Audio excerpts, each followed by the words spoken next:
What's up, everyone? Welcome back to Capital Conservatives, your go-to spot for no-nonsense political breakdowns. Today, I'm unpacking a judiciary hearing that's got everyone talking. Senator John Kennedy took center stage, grilling Judges Perry and Weilheimer. Trust me, you don't want to miss what went down. Let's start with the bombshell. Kennedy goes after Judge Weilheimer about a shocking case. A 25-year-old nursing assistant sexually assaulted a 93-year-old woman with Alzheimer's. It's horrifying enough, but get this. The punishment? Just 11 months and 15 days behind bars. When Kennedy pressed for details, Weilheimer stumbled. She couldn't recall key facts of her own case. How does that even happen? Are judges really paying attention or just rubber-stamping sentences? Let me know what you think in the comments. Thank you, Mr. Chairman. Judge Weilheimer, am I saying your name right? You are. Thank you, sir. Yes, ma'am.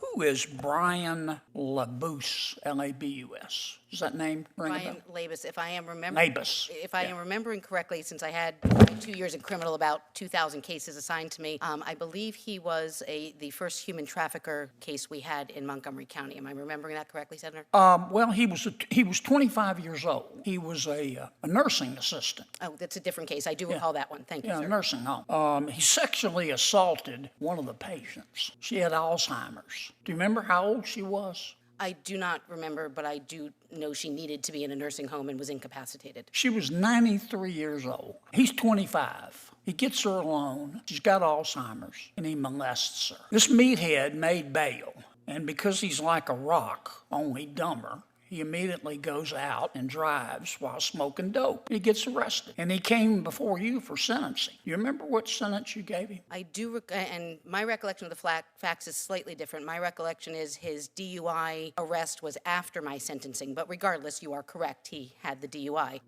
This was a negotiated sentence in this case. What sentence did you give him? I do not recall the terms of the negotiation. I do remember it was a negotiated sentence, and I do have. You gave him 11 months and 15 days, didn't you, for assaulting this woman? If that is what your records show, I have no reason to disagree with that. And he grinned, according to the news reports. Grinned at you. You remember that? I do not recall that. I do have recollections of this case, and if I may, Senator, it is a case in which the Commonwealth had... Yes, ma'am, but I don't want you to take all my time telling me about the case, because I've looked at the case. Then, Kennedy turned up the heat on Judge Perry. He didn't let her off easy, quizzing her on legal concepts like Perry tried to keep up, but you could tell Kennedy wasn't satisfied with textbook responses. He wanted to know if these judges actually get how the law impacts real people. Was Perry convincing, or just reciting answers? Drop a comment below. I want your take.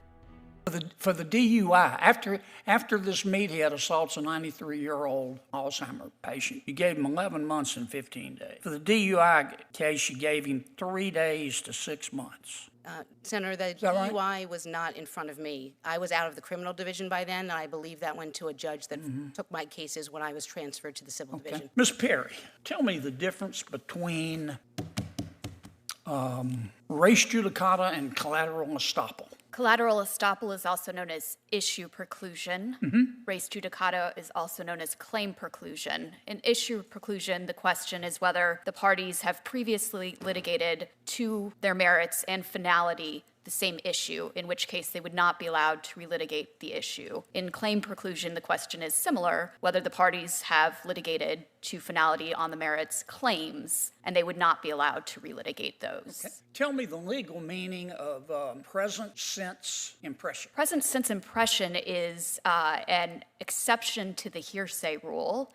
And in present sense exception cases, it's the general idea behind the exception is that a person is unlikely to lie if they are simply giving their present recollection of exactly what is occurring as it is occurring, and therefore those statements are allowed to be used in evidence, even though they are, by definition, hearsay. Very good. But Kennedy wasn't done. He changed gears and hit Perry with a question that stumps even seasoned lawyers. What is income? Perry admitted she's no tax expert, but the bigger issue? Should the government tax money you haven't even received, so-called unrealized gains? With all this talk about IRS expansions, this isn't just legal trivia, it's about your wallet.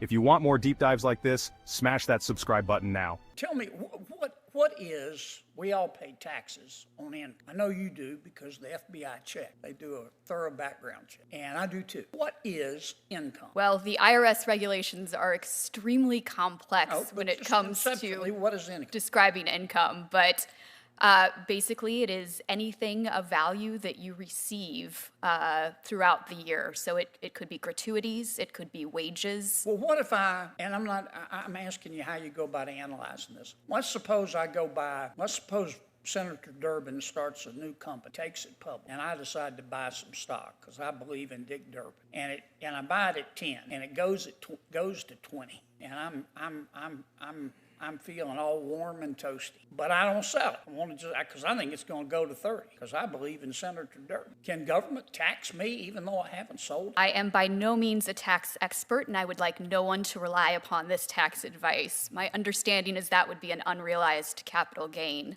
and you would be taxed upon it at the time that it is realized. But again, I am not a tax law expert. Why is that? I mean, what's the basis for that? Why am I not a tax law expert? What's the basis for that? I believe the basis for that is that those are somewhat imaginary gains that can rise or fall as the market rises or falls, and so they tax you upon it at the time that you actually realize that interest. Gentlemen, I'm sorry I'm out of time.